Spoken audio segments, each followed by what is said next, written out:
This past week, we've seen disturbing examples of gross teenage irresponsibility. In California Friday, an 18-year-old girl streamed herself driving drunk on Instagram. The video continued as she crashed the car and went to check on her 14-year-old sister, who was thrown from the back seat and killed on impact. And in Florida, police investigated 5 teen boys who videotaped a man drowning in a lake near their house and taunted him from the shore instead of calling for help. Police said the teens' actions were horrifying but possibly not criminal. And while there's no excuse, could there be an explanation? Dr. Francis Jensen is professor of neurology at the University of Pennsylvania and the co-author of The Teenage Brain, a neuroscientist's survival guide to raising adolescents and young adults. And she joins me now. Doctor, thanks so much for being here. So let me see if I got it right. The frontal lobe, the part of the brain that controls impulse, and adult judgment, develops more slowly than the rest. Am I right so far? Correct. Okay. So who cares? What's the consequence of the slower development of the frontal lobe? What does that mean? Right. Well, it's because, relatively speaking, the frontal lobe is less actively accessed in the teenage brain compared to the adult. So what's the consequence of that? Well, first of all, there are emotional parts of the brain, their limbic system, which drives risk-taking behavior, impulse, novelty-seeking, sexual behavior. All these things is definitely very active, more active than in the adult. And without the kind of gating mechanism of the frontal lobe being able to say, bad idea, don't do it, there's a consequence to this action. So the brain develops connectivity from sort of the back to the front. So the last place is the frontal lobe that, gets developed. So teenagers are really running, we sometimes call them Ferraris with weak brakes. Part of that, as a father of 2 just recently teenagers who are no longer, I know you wrote this book while you had 2 teenage boys as a single mother at home. Is that not true? So believe definitely. me, I can get this. I mean, the sexual drive thing and all that stuff makes me anxious, but there are also other good things of this differential.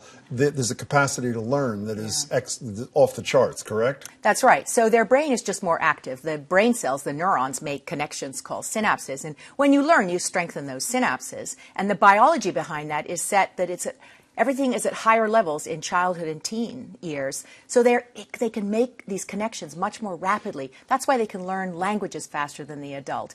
So there's some good things. And indeed, you can change your IQ in your teen years. Yeah, you said that today on the radio. I would change it negatively or positively. Right. So what might change it positively? How do you raise your IQ when you're a teen? So this is all very recent information, and it relates to this enhanced, what we call synaptic plasticity, the ability to build these connections, the synapses, which are the connecting points. And it's actually the fact that we're trying to, the more you experience, experiential learning, so the more you experience, the more you can learn and create connections. Turns out that very recent information has shown about 1/3 of the people actually can never change their IQ, but 1/3 go up and 1/3 go down. Why do the 1/3 go up? So the 1/3 go up because they're creating more synapses by more experiences generally. It's all very new information, so we don't know yet whether there's ways you can sort of artificially enhance the process. This is early research. This has only been around for about 5 years. Why do they go down?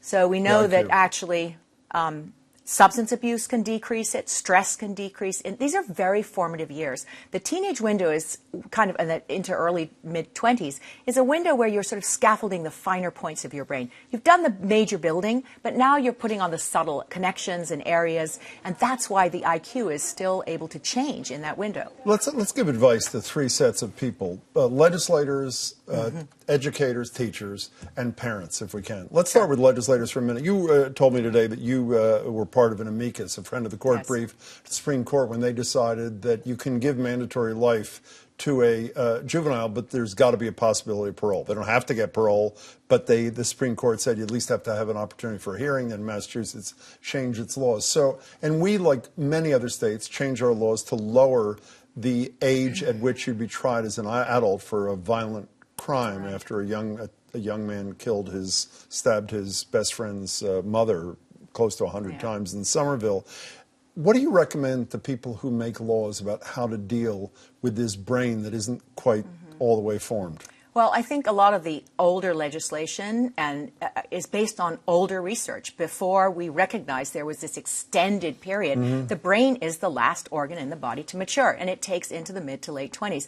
That has not been calculated into laws yet. So let's calculate it. What do we do? So if we calculate it, we begin to think, can we assess people individually as to where they are? There are going to be people who are just like in any kind of schoolroom, there's people that are ahead and people that are behind. So there are going to be ways in the future that science is going to be able to tell us where you are on that curve. Well, let me put words in your mouth then. So let's not take away discretion from prosecutors. Let prosecutors decide in individual cases rather than having their hands tied by lawmakers. Is that a fair statement of where you'd be? I think it's moving, just like we have, yes, it is moving to more of an individualized assessment because the technology will be there to assess where you are at in your developmental period. So let's go to the school, to the teacher. What can the teacher do to help bridge this gap while the brain, this frontal lobe thing, is still forming? Right. Well, it's all about decision making, right, and making the right set of decisions. So just back to the legal, that's decision making there. In this case, the frontal lobe connectivity is not there, and they're making acts based on, say, peer pressure or other emotional, charged emotional stimuli, and no frontal lobe to really say bad ideas. Which theoretically in their mid-20s or something they develop. Same thing, though, at school, because at school there's the decision-making and also organizational development isn't quite there yet. So we tend to see kids that are not really very organized. Now, however, the fact that we just said their synapses can develop more quickly, means that this is sort of a golden opportunity to learn, build on your strengths and correct your weaknesses. So for education, the idea is that this is an extended window to turn people around. We're very lucky in our country that we don't have a school system that when you're 13 or 14, you're cast in one die or another as going into, academia or not. But I guess what I'm asking, Doctor, is can a teacher or a parent help fill the holes that exist? I don't mean literal holes, figurative holes that exist until they're plugged by yourself when your frontal lobe is full. Do you understand what I'm saying? So I think the teachers, like parents, all the adults around teenagers, can help them think ahead about potential scenarios they might find themselves in. Because their biggest risk and their biggest vulnerability is making the wrong choice at the wrong time. So it's sort of to train them how to deal with something in an adult way, even though they don't have the capacity to yet think and judge like an adult. Because we know they can learn. They're amazing at memorizing. So if you can put forth a series of A plus B equals C, they can in part learn some of that. And again, you can rehearse scenarios at school, or the teacher can, to put forth situations that you'd like to help them. I only have 5 seconds. How'd your 2 teenage boys turn out? They did okay. They got to the other side. They're both in medical school. It's great. They are? Yeah. I guess they did get to the other side. Dr. Frances Jensen, thanks. The book again is The Teenage Brain, a neuroscientist's survival guide to raising adolescents and young adults.